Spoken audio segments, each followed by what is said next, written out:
오후 2시 14분 보낸 메시지. 읽음. 답이 없다. 지금은 5시다. 당신은 인스타그램에 들어간다. 그의 스토리가 30분 전에 올라와 있다. 바쁜가 보다. 생각한다. 기분이 좋지 않다. 사실 당신은 너무 많이 알고 있다. 이건 답장 안 하는 사람에 대한 이야기가 아니다. 우리가 지난 30년 사이에 얻은 것, 그리고 잃은 것에 대한 이야기다. 인류가 한 번도 가져본 적 없는 데이터, 그리고 마음을 전하던 거의 모든 다른 신호들. 그 신호들이 우리의 관계를 조용히 무너뜨리고 있다는 이야기다.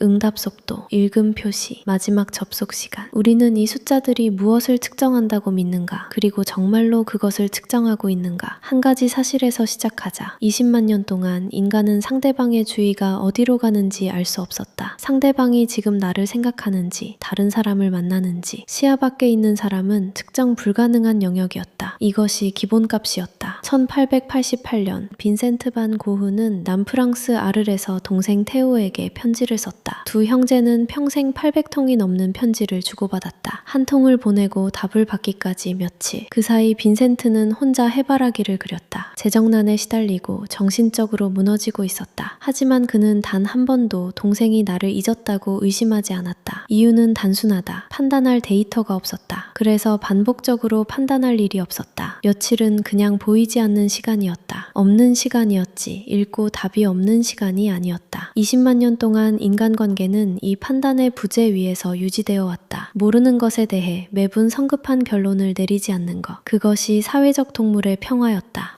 그런데 그 평화가 무너졌다. 1992년 12월 3일 영국 보다폰 엔지니어 닐 파머스가 한 통의 메시지를 전송했다. 메리 크리스마스. 인류 최초의 SMS였다. 그때부터 우리가 보낸 메시지에 시간이 찍히기 시작했다. 읽음이 보이기 시작했다. 마지막 접속이 보이기 시작했다. 처음엔 편리함이었다. 지금은 책임이다. 판단의 부재가 사라졌다. 매 순간 데이터가 있고 매 순간 판단이 강요된다. 그런데 우리가 이 새로운 데이터를 얻음과 동시에 다른 것을 잃었다. 1967년 UCLA의 심리학자 알버트 메라비안. 그는 한 가지 실험을 했다. 단어의 뜻과 목소리 톤이 어긋난 녹음본을 피험자에게 들려준다. 예를 들어 자기라는 다정한 단어를 적대적인 톤으로 발음하는 것이다. 피험자에게 묻는다. 이 사람은 당신을 좋아하는가 싫어하는가? 사람들은 단어의 내용이 아니라 톤과 표정을 믿었다. 비율로 따지면 단어 7%, 톤 38%, 표정 55%. 발견은 분명하다. 마음은 단어 하나로 전달되지 않는다. 괜찮아 라는 말이 떨리는 목소리로 나오면 안 괜찮은 것이다. 고마워 라는 말이 시선을 피하며 나오면 형식적인 고마움인 것이다. 그리고 침묵조차 의미였다. 대화는 한 번도 내용의 게임이었던 적이 없다. 그런데 21세기의 메시지는 이 채널을 거의 다 닫아버렸다. 표정도, 톤도, 시선도, 몸짓도 없다. 남은 것은 단어, 그리고 응답 속도. 이제 진짜 문제가 시작된다. 당신이 받은 그 읽고 3시간이 지났다는 데이터. 그 데이터의 원인은 셀 수 없이 많다. 회의 중이었거나, 알람을 못 받거나, 무슨 말 할지 몰랐거나, 답할 에너지가 없었거나, 관계를 고민하고 있었을 수도, 우선순위가 아니었거나, 정말 관심이 없었을 수도. 수만 개의 입력이 동일한 출력으로 귀결된다. 읽었는데 답이 없다는 것. 곧 당신은 그 수만 개의 원인 중 하나를 골라서 믿게 된다. 그리고 우리가 어느 쪽을 고르는지에는 일관된 편향이 있다. 스탠포드 대학의 심리학자 리 로스. 그는 사람의 판단 패턴 하나를 발견했다. 친구가 약속에 늦었다. 왜 늦었을까? 친구가 시간 개념이 없다. 친구가 약속을 가볍게 본다. 친구는 나를 별로 안 좋아한다. 전부 성격에 대한 추측이다. 같은 사람들에게 묻는다. 당신이 약속에 늦었다. 왜 늦었나? 대답이 바뀐다. 오는 길에 차가 막혔다. 갑자기 일이 생겼다. 컨디션이 안 좋았다. 전부 상황에 대한 설명이다. 같은 행동인데 타인의 행동은 성격으로 보고 자신의 행동은 상황으로 본다. 이걸 근본적 귀인 오류라고 부른다. 이 오류는 평소에도 작동한다. 하지만 텍스트에서는 폭증한다. 왜냐하면 텍스트는 상황을 보여주지 않기 때문이다. 받는 사람은 오직 결과만 본다. 읽었다. 답이 없다. 그래서 모든 것을 그 사람의 성격으로 돌릴 수밖에 없다. 그는 무관심한 사람이구나. 그에게는 다른 우선순위가 있구나. 우리는 모두 스스로에게는 너그럽고 상대방에게는 가혹하다. 보통 그렇다. 그런데 한 발 더 들어가 보자. 당신이 그 데이터를 보고 그 사람에 대해 결론을 내릴 때 무슨 일이 일어나는가? 당신은 상상 속 사람을 만들어낸다. 무관심한 그 사람이라는 그림자를.